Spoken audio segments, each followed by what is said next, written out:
آج ہم ایک نیا عنوان شروع کریں گے صحبت با اولیاء کے عنوان سے۔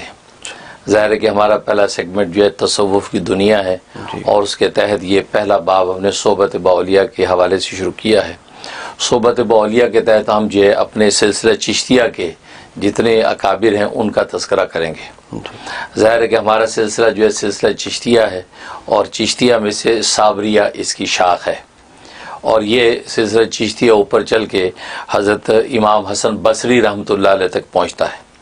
امام حسن بصری رحمۃ اللہ علیہ یہ خلیفہ ہیں باب العلم والقضاء حضرت علی مرتضیٰ رضی اللہ تعالیٰ عنہ، اور ظاہر ہے کہ حضرت علی مرتضیٰ رضی اللہ تعالیٰ عنہ کا کسب فیض خود سرکار دو عالم صلی اللہ علیہ وسلم کے سینہ انور سے ہے۔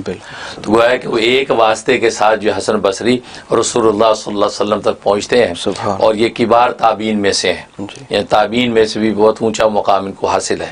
تو ہمارے سلسلہ چشتیہ کے گویا کہ یہ سرخیل ہیں، تو آج ہم ان کے بارے میں مختصر جو ہے تذکرہ کریں گے۔ امام حسن بصری رحمۃ اللہ علیہ کا نام جو حسن ہے، اور ان کی کنیت ابو سعید ہے۔ ایک کنیت ان کی ابو محمد بھی آتی ہے، اور ایک کنیت ان کی ابو نصر بھی آتی ہے۔ ان کے والد کا نام یسار ہے، اور یسار جو ہے یہ زید ابن ثابت رضی اللہ تعالیٰ جو صحابی ہیں ان کے آزاد کردہ غلام ہیں۔ اور ان کی جو والدہ ہیں، ان کی والدہ بی بی خیرہ، یہ حضرت ام سلمہ رضی اللہ تعالیٰ عنہ جو ام المومنین ہیں ان کی باندی ہیں۔ تو گویا کہ یوں سمجھے کہ حسن بصری رحمہ اللہ تعالیٰ کی تربیت کے اندر جو ہے ام المومنین ام سلمہ رضی اللہ تعالیٰ عنہ کا بہت جو ہاتھ ہے، بالکل ان کی خصوصی تربیت۔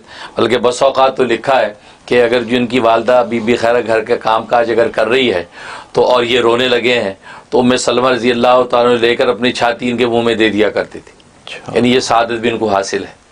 اور یسار جو ان کے والد ہیں، انہوں نے اسلام قبول کیا حضرت صدیق اکبر رضی اللہ تعالیٰ کے دستے حق پرست پر، اور خود ان کی جو ولادت ہے، ان کی ولادت حضرت عمر فاروق رضی اللہ تعالیٰ عنہ کے آخری 2 سالوں میں، یعنی وصال فاروقی سے 2 سال پہلے جو ہے یہ پیدا ہوئے ہیں مدینہ منورہ میں۔ اور جیسے عمر فاروق رضی اللہ تعالیٰ کے پاس جب لائے گئے ہیں تو آپ نے جب ان کو دیکھا تو آپ نے جو کھجور کا جو ہے وہ لعاب ان کے منہ میں نچوڑا، اور دیکھا تو بہت خوبصورت تھے۔ فرمایا کہ سمو حسن، اس کا نام حسن رکھو، فإنہ حسن الوجہ، کیونکہ یہ خوبصورت چہرے والا ہے، لہذا اس لیے ان کا نام جو ہے حسن رکھ دیا گیا۔ اور یہ پھر یہ کہ تقریباً 14 سال کی عمر تھی کہ حضرت علی مرتضیٰ رضی اللہ تعالیٰ سے بیعت ہو گئے، تو ان سے بھی کسب فیض کیا۔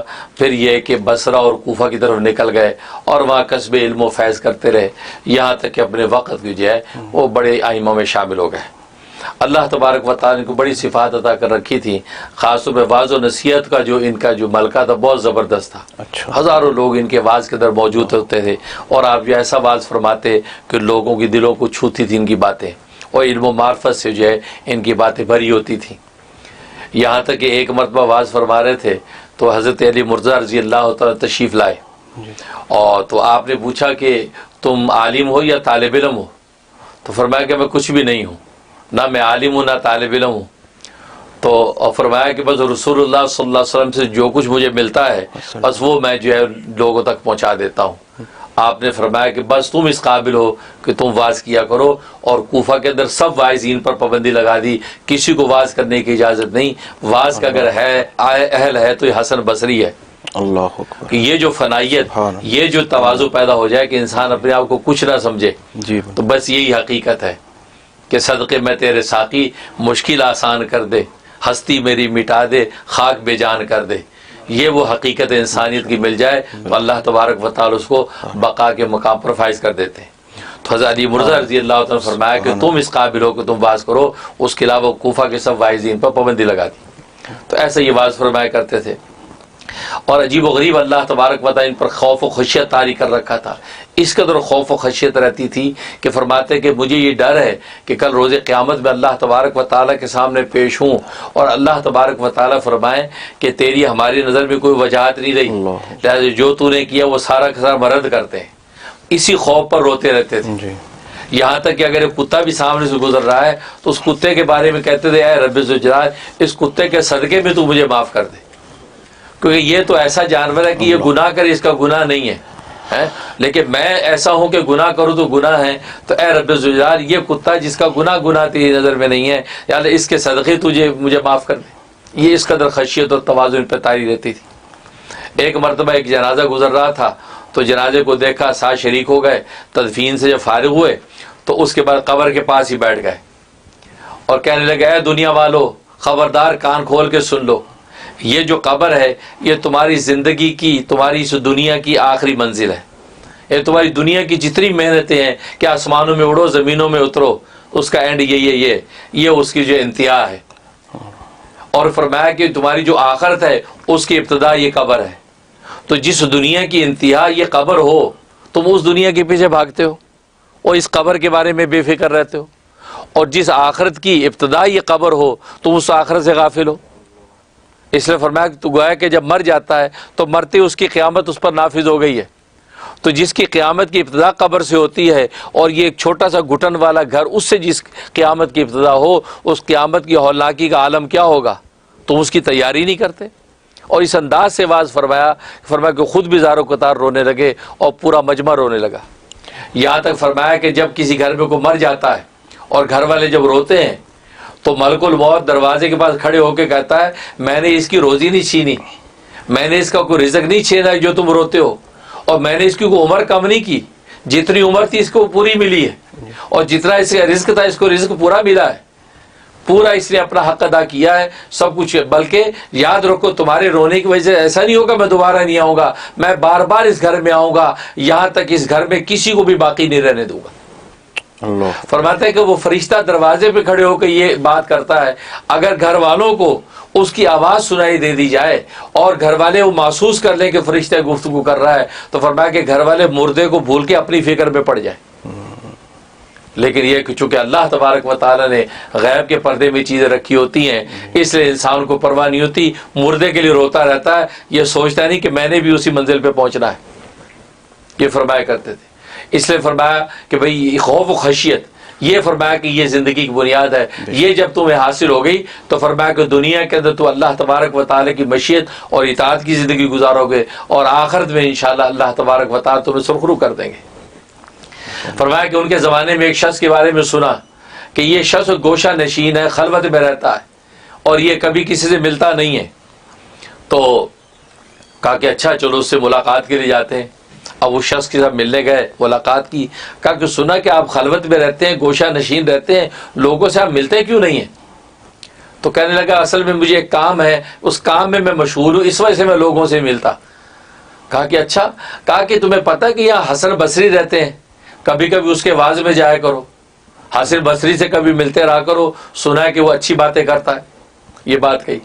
تو اس شخص سے عجیب بات کی، اس نے کہا اصل میں جس کام کی وجہ سے میں لوگوں سے مل سکتا اسی وجہ سے میں حسن بصری سے بھی نہیں مل سکتا، میں مشغول ہوں۔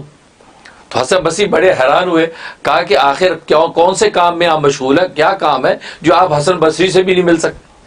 کہا کہ عجیب بات کی کہ ناظرین حاضرین یہ سننے والی بات ہے کہ عجیب بات بھائی، کہا کہ جب صبح آنکھ کھولتا ہوں تو اللہ کی نعمتیں دیکھتا ہوں، کھانے کی نعمت، پینے کی نعمت، سونے کی نعمت، جسم و جان کی نعمت، دیکھنے کی نعمت، سننے کی نعمت، سونگھنے کی نعمت، جسم و جان کی ساری نعمتیں اپنے اندر پاتا ہوں صبح جب اٹھتا ہوں، اور پھر اپنے گناہوں کو دیکھتا ہوں تو ڈھیر لگے ہوتے ہیں، بس پھر میں اللہ کی نعمتوں کے شکر میں لگ جاتا ہوں، اپنے گناہوں کی توبہ میں لگا رہتا ہوں۔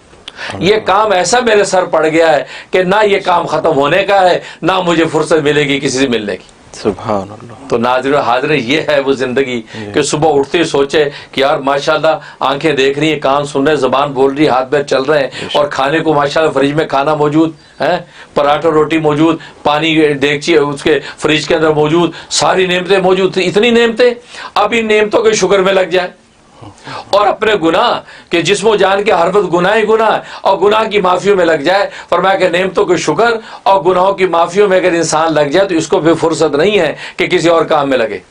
تو فرمایا کہ یہ کام ہے اصل میں جس سے میں مشغول ہوں۔ تو حسن بصری رحمۃ اللہ بڑے حیران ہوئے، فرمایا تو حسن بصری سے زیادہ سمجھدار نکلا، اللہ اکبر، تو حسن بصری سے زیادہ سمجھدار نکلا کہ تو کہاں پہنچا، حسن بصری کہاں پہنچا ہوا ہے۔ فرمایا کہ بس تو جس کام میں لگا اسی کام میں لگا رہے، یہ کام تیری کامیابی کی معراج۔ تو حقیقت یہ ہے تو حسن بصری رحمۃ اللہ علیہ کو اللہ نے ایسا مقام عطا کیا تھا. بالکل. جب واز فرماتے تھے تو واز میں جب تک رابعہ بصریہ نہیں آ جاتی تھی، کیونکہ ان کے زمانے میں رابعہ بصریہ ایک بڑی ولیہ گزری، وہ بھی ان کے زمانے میں تھی، وہ جب تک واز میں نہیں آ جاتی تھی اس وقت واز ہی کرتے تھے، خاموش بیٹھے رہتے. اطلاع آ جاتی کہ جی پردے میں رابعہ بصریہ آ گئی، اب واز شروع فرماتے. تو کسی نے کہا حضرت کیا بات ہے کہ آپ رابعہ بصری کا انتظار کرتے، جب تک وہ آتی نہیں آپ بیان نہیں کرتے، کیا وجہ؟ عجیب بات فرمائی. فرمایا کہ جو شربت ہاتھیوں کو پلانے کا ہو وہ چیونٹیوں میں کیسے بانٹ دوں. اللہ اکبر. اس کا مطلب یہ کہ اللہ والوں کی باتوں کی معرفت اور معراج بھی الگ ہوتی ہے کہ وہ جب گفتگو کرتے ہیں تو مطلب یہ ہاتھیوں کے پینے کا پانی ہے، ہاتھی ہی اس کو برداشت کر سکتے ہیں، چیونٹیوں میں بانٹ دیں تو چیونٹیوں اس کو کیا برداشت کریں. سبحان اللہ. تو یہ ان کا دستور تھا، جب تک رابعہ بصری نہیں آتی اس وقت تک جو واز کو شروع نہیں کرتے. تو یہ مقام اللہ تبارک و تعالیٰ نے ان کو عطا کر رکھا تھا. اور فرمایا کہ ایک شخص آیا اور کہا کہ حضرت دل بڑا سخت رہتا ہے، دل میں سختی ہے، آنکھوں سے آنسو جاری نہیں ہوتے، دل نرم نہیں ہوتا. تو عجیب بات فرمائی. فرمایا کہ ذکر کی مجلسوں میں جایا کرو، سبحان اللہ. ذکر کی مجلس میں جایا کرو، اگر دل کو نرم کرنا چاہتے ہو تو ذکر کی مجلس میں جایا کرو. جی. اور ناظرین اور حاضرین آپ جانتے ہیں کہ جس کا دل نرم ہو گیا اس نرم زمین میں اللہ تبارک و تعالیٰ اخلاص و ایمان کا بیج بوتے ہیں اور پھر وہاں سے فصل عمل صالح کی اگتی ہے. اور اللہ کا ذکر جو ہے اس میں کمال یہ دل کو نرم کرتا ہے. جب دل نرم ہوا تو ساری معراج انسان کو کامیابی کی حاصل ہو جاتی ہے.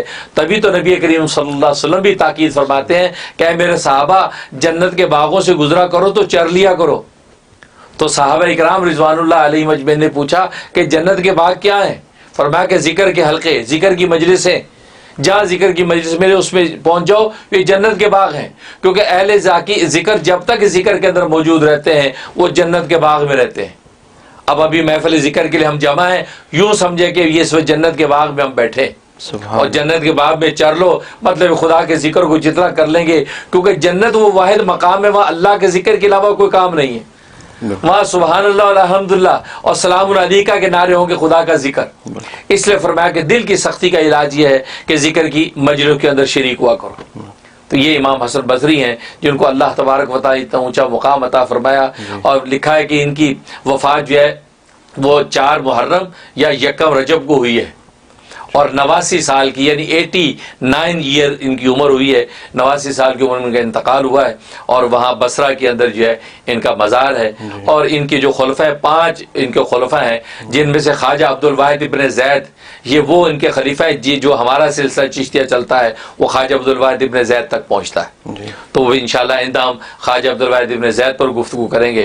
تو یہ سلسلہ یہ صحبت باولیاء، یہ اولیاء اللہ کے حالات اور واقعات جو ہمارے لیے مشعل راہ بنتے ہیں. ماشاء اللہ حضرت بہت دلچسپ اور بہت روح پرور واقعات آپ نے حضرت حضرت حسن بصری کے فرمائے. Ba